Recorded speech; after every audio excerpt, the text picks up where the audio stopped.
अस्सलाम वालेकुम। Fifth class, कैसे हैं आप सब? उम्मीद है खैरियत से होंगे। छुट्टियां कैसी गुजर रही हैं? चलें, छुट्टियों में जो है आपने अपनी पढ़ाई का खर्च बिल्कुल नहीं करना, क्योंकि आपको पता है कि छुट्टियों के फ़ौरन बाद पेपर्स हैं। इसलिए आपकी ऑनलाइन क्लासेस का भी अगेन से स्टार्ट लिया है। तो कल आपका फर्स्ट चैप्टर था, उम्मीद है आपने उसको अच्छे से कवर कर लिया होगा और टेस्ट जो है वो अब पोर्टल पे अपलोड कर दिया होगा फिल करके। तो आज हमारा नेक्स्ट चैप्टर है, चैप्टर नंबर 1 ही होगा, उसका बी वाला पोर्शन होगा। तो स्टार्ट करने से पहले दुआ पढ़ लेते हैं। रब्बी इश्रह ली सदरी वयस्सिर ली अमरी वहलुल उक़दतम मिन लिसानी यफ़क़हू क़ौली रब्बी ज़िदनी इल्मा। पेज नंबर 14 से लेके पेज नंबर 29 तक आपका जो है चैप्टर नंबर 1 बी है। आज भी है हमारा classification of living organism. First chapter भी था क्लासिफिकेशन ऑफ लिविंग ऑर्गेनिज्म, अब भी ये क्लासिफिकेशन ऑफ लिविंग ऑर्गेनिज्म है, लेकिन अब इनमें हमने दो चीज़ों की क्लासिफिकेशन पढ़नी है, एनिमल्स एंड प्लांट्स की। एनिमल्स हमने देखा है कि एनिमल्स जो हैं वो समंदर से लेके आसमान की बुलंदियों तक परिंदे जो उड़े हैं वो सारे क्या हैं, एनिमल्स हैं। वो हर जगह पाए जाते हैं, चाहे वो पानी हो, चाहे वो खुश्की हो, चाहे वो हवा हो, हर जगह पाए जाते हैं। अब साइंसदानों ने जो है एनिमल्स को डिफरेंट ग्रुप्स में कैटेगराइज कर दिया ताकि पढ़ना आसान हो। सबसे पहले तो वही कि एनिमल्स को जो है दो मेन ग्रुप्स में डिवाइड कर दिया गया, जिसमें एक वर्टिब्रेट और एक इनवर्टिब्रेट। वर्टिब्रेट है vertebral column and invertebrate do not have vertebral column. Okay, अब नेक्स्ट जो है उनको भी क्लासिफाई किया गया है। वर्टिब्रेट को जो है 5 मेन ग्रुप्स में डिवाइड कर दिया गया, जबकि इनवर्टिब्रेट्स को इनकी क्लासेस तो नहीं सारी हैं, लेकिन इनमें से कुछ जो स्पीशीज़ हैं उनको आपकी क्लास में बता दिया गया है। तो क्लासिफिकेशन ऑफ वर्टिब्रेट्स में 5 जो ग्रुप हैं उनमें सबसे पहले है फ़िश। ये जो है फ़िश कोल्ड ब्लडेड होता है। कोल्ड ब्लडेड कौन सा होता है एनिमल? अगर उनको ठंड हो जैसे, तो वो ठंडे में अपने आप को ढालेंगे, और अगर मौसम गर्म हो तो वो अपने आप को उसमें ढालेंगे। लेकिन अगर इसी तरह हम वार्म ब्लडेड को करें तो दे मेंटेन अ कांस्टेंट टेम्परेचर। ये नहीं कि अगर ठंड है तो वो अपने आप को वहाँ ढालेंगे, अगर गर्मी है तो वो अपने आप को गर्मी में ढालेंगे। जैसे इंसान है, आप देखें हम ठंड में अपने आप को ढाल नहीं सकते। आप नहीं कह सकते कि ठंड में हम जो है लॉन कॉटन के सूट पहन के फिरे, हम जो है गर्म कपड़े पहनते हैं, ये सब कुछ करते हैं, तो हम वार्म ब्लडेड हैं। फिश जो है वो 28,000 स्पीशीज़ उनकी पाई जाती हैं, और ये जो है इनके ऊपर स्केल होते हैं और ये पानी में रहती हैं, और ये जो है गिल्स होते हैं इनके पास, और फिन्स होते हैं जिनकी मदद से ये स्विम करती हैं। ये जो है जेली लाइक जो है, they produce jelly like and soft egg, ठीक है। और इनकी एग्जांपल्स हैं blow tongue fish, puffer fish, tuna, salmon etcetera. Amphibians they are cold blooded vertebrate, ये भी कोल्ड ब्लडेड वर्टिब्रेट्स हैं। The word amphibians mean double lives, एक जो है ये ज़मीन पे गुजारते हैं ज़िंदगी, एक जो है ये पानी में। जब ये जवान होते हैं, अडल्ट होते हैं, तो ये जो है अपनी ज़िंदगी लैंड पे गुजारते हैं, but when they have to lay eggs they move into the water. इनकी कुछ एग्जांपल हैं फ्रॉग, नेट, बेलेटॉड। Next are reptiles. Reptiles, they are also cold-blooded vertebrates. Some live in land and some on water. इनके hard shell होते हैं egg, लेकिन कुछ जो हैं वो सॉफ्ट भी होते हैं। इनकी बॉडी जो है वो बिल्कुल ड्राई होती है और इनके ऊपर स्केल्स होते हैं। और इनकी एग्जांपल्स कुछ हैं snakes, turtles, alligators and crocodiles. Next page number 18 पे बर्ड्स कह रहे हैं कि अगर आपको कोई ऐसा क्रिएचर नजर आए which have a beak, feather, ये बर्ड्स हो गए। ये वार्म ब्लडेड वर्टिब्रेट हैं। इनकी बोन्स जो हैं होल होती हैं। आपने कभी इनका देखा होगा, फेदर वगैरह ये जो होते हैं इनमें होलो बोन्स होती है। क्यों होती हैं? क्योंकि ये इनकी बॉडी को लाइट बना देते हैं और उड़ने में इनकी मदद करते हैं। Some birds such as kiwi and ostrich can not fly. ये जो ऑस्ट्रिच है और ये जो कीवी है ये उड़ नहीं सकता, क्योंकि इनकी भारी जसामत होती है, ये तेज़ी से भाग सकते हैं, इसलिए इनको रनिंग बर्ड भी कहा जाता है। बर्ड्स ले egg with hard shells and keep them in a nest. ये पानी में भी रह सकते हैं, लैंड में भी। जैसे पानी में कौन रहते हैं? डक एंड गिज, और बाकी जो आसमान पे उड़ते हैं वो सारे लैंड पे रहने वाले हैं। नेक्स्ट जो है मैमल्स है। अगर आप अपने स्किन पे देखें तो अपने आप को छोटे छोटे बाल नज़र आएंगे। तो सबसे पहले यही है कि मैमल्स की क्या निशानी है कि उनकी पूरी स्किन पे छोटे छोटे बाल होंगे या बड़े बड़े बाल होंगे। अब ये वार्म ब्लडेड वर्टिब्रेट हैं। इनमें ज़्यादातर जो है वो लैंड पे रहते हैं, कुछ पानी में रहते हैं, जैसे डॉल्फिन पानी में रहती है। Their young generally develop in mother's warm and mother feed their baby with milk, ठीक है। माँ जो है वो बच्चों को दूध पिलाती है, और ज़्यादातर जो बच्चे हैं वो मम्मी के जिस्म के अंदर ही जो है वो डेवलप होते हैं। नीचे है आपकी एक्टिविटी, आपने 2 वर्टिब्रेट के नाम लिखने हैं और उनकी हर एक की आपने लिख देनी है। नेक्स्ट है आपने पिक्चर पेस्ट करनी है वर्टिब्रेट की, और नीचे जो है आपने ये भी बताना है कि आपको सबसे ज़्यादा कौन से पसंद है। आगे क्लासिफिकेशन ऑफ इनवर्टिब्रेट। अब जो इनवर्टिब्रेट्स हैं वो बहुत ज़्यादा हैं, बहुत ज़्यादा। वो कितने ज़्यादा कि 90% ऑफ एनिमल्स जो हैं वो इनवर्टिब्रेट है। अब उनमें से कुछ इंसेक्ट होंगे, कुछ जो हैं वर्म्स होंगे, और कुछ जो है ना इंसेक्ट ना वॉर्म, उनको अलग ग्रुप्स में रखा गया है। इंसेक्ट ये जो है हर जगह पाए जा सकते हैं, हमारे बागों में, हमारे हाउसेज में। इनवर्टिब्रेट्स इनके 3 मेन बॉडी पार्ट्स होते हैं, the head, thorax and abdomen. Head सर, थोरक्स कहते हैं गले को, एब्डोमेन कहते हैं पेट को।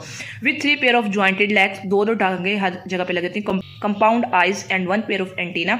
कंपाउंड आइज, जो एक आई होती है वो छोटी छोटी आंखों से मिलकर बनी होती है, उसको कहते हैं कंपाउंड आई। और एंटीना कहते हैं सर के ऊपर जो 2 लंबे से बाल लगे होते हैं। दे हैव एक्सोस्केलेटन, इनका एक्सोस्केलेटन होता है। अब ये नीचे एक उन्होंने हाउसफ्लाई बनाई हुई है और उनके डिफरेंट पार्ट्स जो है उन्होंने लेबल कर दिया। नीचे worms, have you ever touched a worm और slug, it's skin feel soft and it cover with slime. उन्होंने कहा है कि अगर कभी आपने किसी वर्म को पकड़ा हो, ठीक है, कीड़े मकोड़े को पकड़ा हो, ये जो खास तौर पे हम जब मटर वगैरह लेके आते हैं या उनमें से छोटे छोटे वर्म निकल आते हैं, तो आप अगर टच हो गया हो कभी गलती से, तो वो नरम होते हैं, ठीक है, और उनकी बॉडी के ऊपर लाइंस लगे होते हैं, यही वो बात कह रहे हैं। अब वर्म्स जो होते हैं वो नरम होते हैं, उनकी सेगमेंटेड बॉडी होती हैं और they have water inside to hold them up. और उस चीज़ के अंदर क्या भरा होता है, उस सॉफ्ट चीज़ का क्या राज है कि उनके अंदर पानी भरा हुआ होता है। Flat worm and round worm do not have segmented bodies. अब ये जो 2 वर्म्स हैं इनकी बॉडीज जो है सेगमेंटेड नहीं होती, मतलब उनके ऊपर लाइंस नहीं लगी होती। आगे स्पंजिस जो हैं ये प्रिमिटिव एक्वेटिक एनिमल्स हैं। स्पंजिस पुराने कदीम एनिमल्स हैं। They have irregular bodies, they can not move from place to place. About 90% of sponges are marine animal as they are found in seas. They obtain food by filtering sea water. पानी जो है उनके पास से गुजरता है तो उसको filter करते हैं और उसमें जो ज़रात वगैरह होते हैं वो उनकी खुराक होती है। Starfish और sea star are marine animal. Their skeleton is made up of hard central disc with typically 5 rays और arm. Their arms are covered with spines. ये साइड पे starfish भी बनी हुई है। Snails are animals with a soft body covered in a hard shell. They are found in all natural surroundings. Soft body होती है लेकिन इनके ऊपर जो शेल होता है वो हार्ड होता है, इसलिए जब इनको पता लगता है कि हमारे इर्द गिर्द खतरा, तो ये जल्दी से अपने खोल में सिमट जाते हैं। और बारिश के मौसम में ये ज़्यादातर जो है हर जगह पे पाए जाते हैं। नीचे एक्टिविटी है, आपने हर ग्रुप का जो है उन्होंने आपको नेम दिया हुआ है, आपने उसके हैबिटेट और उसके फीचर्स लिखने हैं।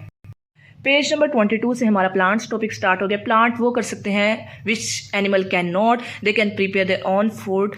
यही वजह है तमाम जो लिविंग ऑर्गेनिज्म है वो प्लांट्स पे डायरेक्टली या इनडायरेक्टली डिपेंड करते हैं। डायरेक्टली मतलब जो डायरेक्ट प्लांट खा रहे हैं, और इनडायरेक्टली जो उनसे फूड लेके खा रहे हैं।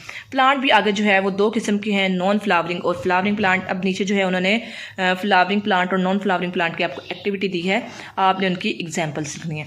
नॉन फ्लावरिंग प्लांट वो जिनके जो है फ्लावर्स नहीं होते और इनमें कुछ के ऊपर जो है सीड लगे होते हैं, जिसकी वजह से ये आगे रिप्रोड्यूस होते हैं और इनको जिम्नोस्पर्म कहा जाता है।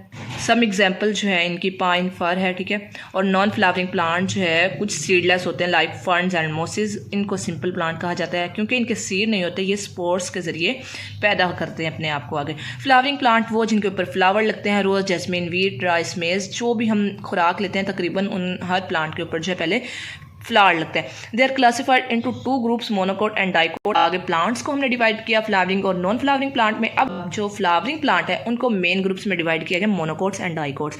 मोनोकोट्स वो प्लांट होते हैं जिनके सीड में 1 कोटिलेडन होता है, जबकि डाइकोट होते हैं जिनके सीड में 2 कोटिलेडन्स होते हैं। अब कुछ मोनोकोट और डाइकोट्स की जो है उन्होंने एग्जाम्पल दी है। मोनोकोट की sugar cane, wheat, rice and मेज, एंड डाइकोट्स की रोज, grams and beans.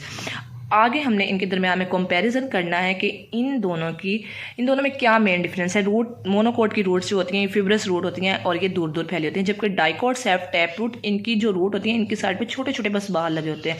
Stems, monocot have scattered xylem and phloem in stem, हर जगह पे बिखरे हुए होते हैं। Dicot have well organize xylem and phloem in stem, जबकि डाइकोट्स में जो है जाइलम और फ्लाइम बड़े अच्छे तरीके से अरेंज हुए होते हैं।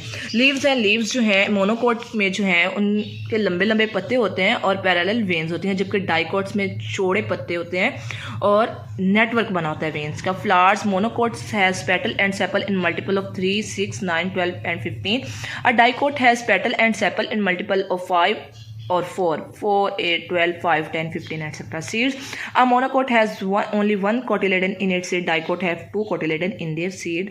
ये आपको मैं बात पहले बता चुकी हूँ। मोनोकोट जिसके सीड में 1 कोटिलेडन और डाइकोट जिसके सीड में 2 कोटिलेडन। नेक्स्ट पेज नंबर 26 पे आपकी एक्टिविटीज़ ही हैं। उन्होंने आपको चीज़ें दी हुई हैं जैसे 2 cotyledon, net leaf like veins, सारा कुछ जो हमने पीछे पढ़ लिया और फिर आपने बताना है कि ये किस किस डाइकोट में होता है या मोनोकोट में होता है। नेक्स्ट जो है उन्होंने करेक्टरिस्टिक्स पूछे हैं कि रूट के क्या करेक्टरिस्टिक है, स्टेम के क्या, ये इसी तरह आपने लिख देना है। वर्क इट आउट है, आपको करेक्टरिस्टिक्स दी हुई हैं, आपने वहाँ से देख के बताना है कि ये कौन सा ग्रुप हो सकता है वर्टिब्रेट्स का। इसी तरह आपके पास सबक से रिलेटेड MCQs हैं, ट्रू फॉल्स हैं, आपने इनको अच्छे से देखना है। Label a picture of butterfly, ये आप अक्सर गलती कर जाते हैं कि आपको आते होते हैं लेकिन आप स्पेलिंग मिस्टेक कर जाते हैं जिसकी वजह से आपका गलत हो जाता है। इसको ध्यान से देखा करें। नीचे है question, answer the following question briefly. आपने शॉर्ट क्वेश्चंस करने हैं, ये आपको करवाए हुए हैं, आपने इनको अच्छे से जो है याद कर लेना है। और इसी तरह लॉन्ग क्वेश्चन जो है आपने याद कर लेने हैं। आपका जब सबक अच्छे से प्रिपेयर हो जाएगा तो जो आपको टेस्ट दिया गया आपने फिर उसको फिल करना है ताकि आपको मालूम हो सके कि आपने कितनी तैयारी कर ली है और आपकी कितनी तैयारी करने वाली रह गई है। आपका 20 मार्क्स का टेस्ट है जिसमें सबसे पहले choose the correct option. Vertebrate that live और double life are called mammals, reptiles, amphibian. जो सही होगा उस पर आपने टिक कर देना है या उसको सर्कल कर देना है। MCQs नंबर 2 है fish breathe through their lungs, gills, skin. जो ठीक होगा उसको आपने या सर्कल कर देना है या टिक कर देना है। MCQs नंबर 3 है flowering plant can be divided into dash groups 2, 3, 4। इस पे जो ठीक होगा आपने उसको या तो टिक कर देना है या उसको सर्कल कर देना है। क्वेश्चन नंबर 2 है राइट ट्रू और false. Mammals are the only vertebrate that lay eggs. The skin of amphibian is moist and slippery. Worms usually have segmented bodies. Fourth वाला है the bodies of birds are covered with hair. जो ठीक होगा आपने उसके आगे true लिख देना है और जो गलत होगा उसके आगे आपने फॉल्स लिख देना है। इसी तरह आगे आपकी एक एक्टिविटी है। एक्टिविटी में आपने क्या करना है, write two characteristics of each. जो आपको प्लांट्स के पार्ट्स दिए गए हैं, रूट्स और फ्लावर, इनकी आपने दो करेक्टरिस्टिक्स लिख देनी है। नीचे है एक short question, answer the following question. Differentiate between cold blooded and warm blooded animal with at least 2 examples. दोनों की डिफाइन लिखनी है और 2 एग्जाम्पल। लास्ट में लॉन्ग क्वेश्चन है, describe warm, sponges and starfish in detail. आपने इनको अच्छे से जो है राइट करना है। कल तक के लिए अपना ख्याल रखिएगा, पढ़ना मत भूलिएगा। फी अमान।